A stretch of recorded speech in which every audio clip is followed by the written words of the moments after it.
May the words of my mouth and the meditations of all of our hearts be acceptable in your sight, O Lord, our rock and our Redeemer. Amen.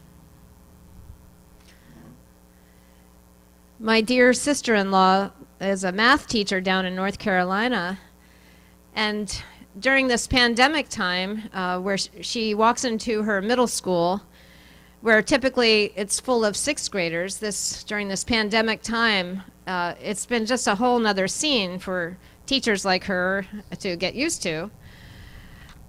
She walks into her classroom and no one's sitting in the chairs, and she opens her computer and begins speaking to a Zoom class. And she's noticed recently that more and more there are lots of parents also watching her classes. She knows she's talking online now, not just to the kids, but to their parents, parents who never imagined they would have to help their children learn math, parents who are reaching back into their memories for strands of algebra and geometry. I'm wondering if any of you, at least I remember my age, those story problems that we used to have in math class and how challenging they were. In Blair's expanded classroom, she helps all ages make sense of numbers.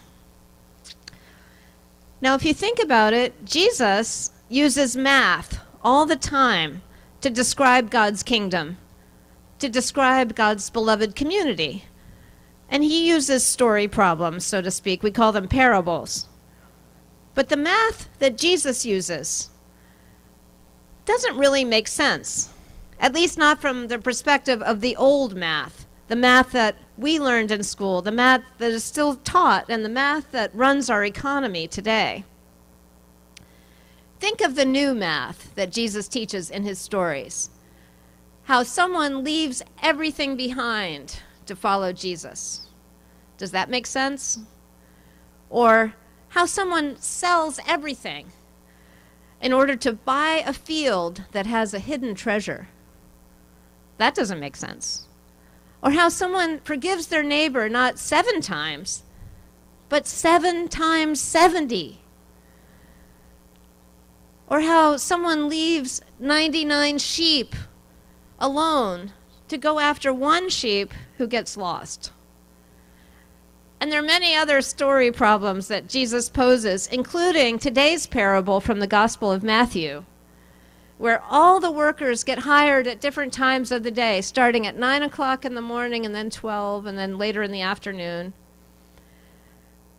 But at the end of the day, it's very odd. They all get paid the same amount by the employer. The workers don't understand. It doesn't make sense. Shouldn't the ones who got there early make more money?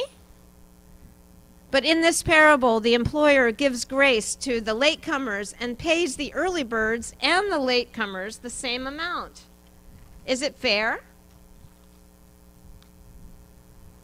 The old math is logical. A math of causes and effects, of keeping score, of making someone pay. That's how this world works.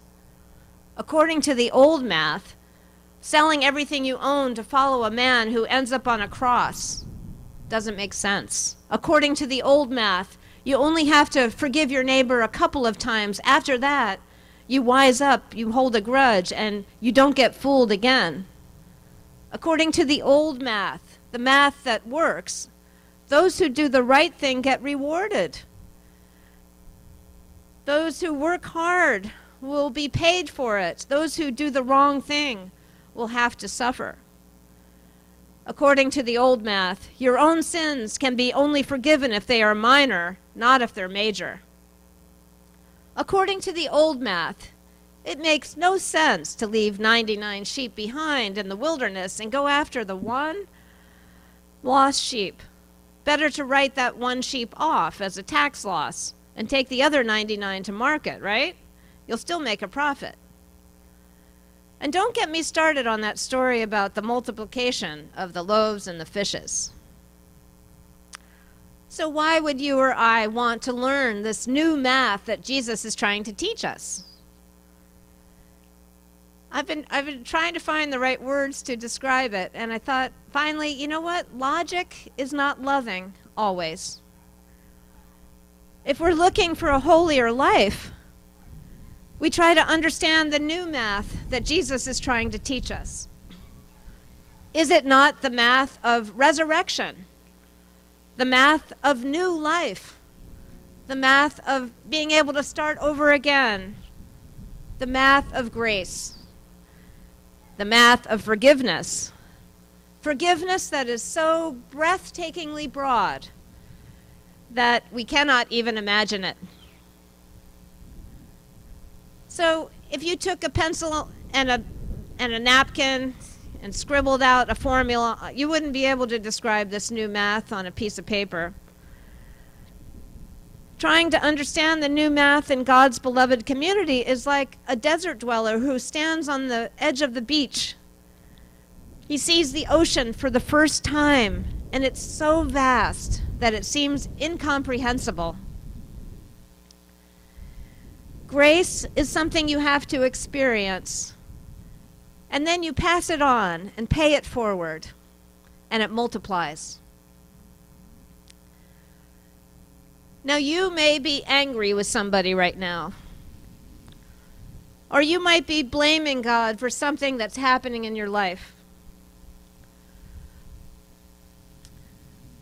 You might be frustrated that you don't deserve what you've been given.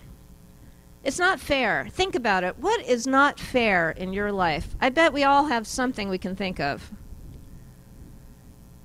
And now think about this. What act of grace has God bestowed upon you? Think of something you are truly thankful for.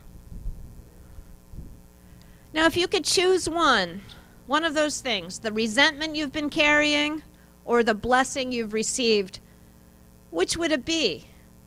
You can choose to live with one, but not both. What are you willing to let go of? The resentment or the blessing? I think that numbers give us a sense of certainty in a very uncertain world. And so we cling to the old math because it does seem logical to us.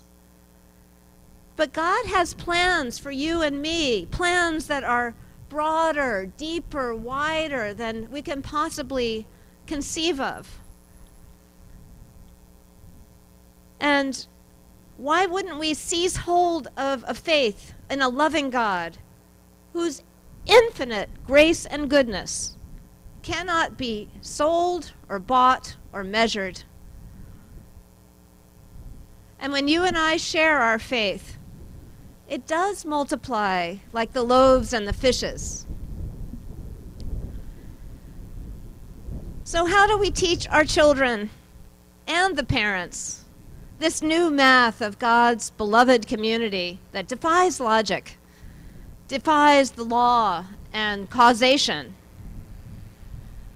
We need to trust that God doesn't keep score. And because you and I in this Christian faith believe in a community of love, we are helping a new world to be born. Ever since you were baptized, you've been helping that new world come into being.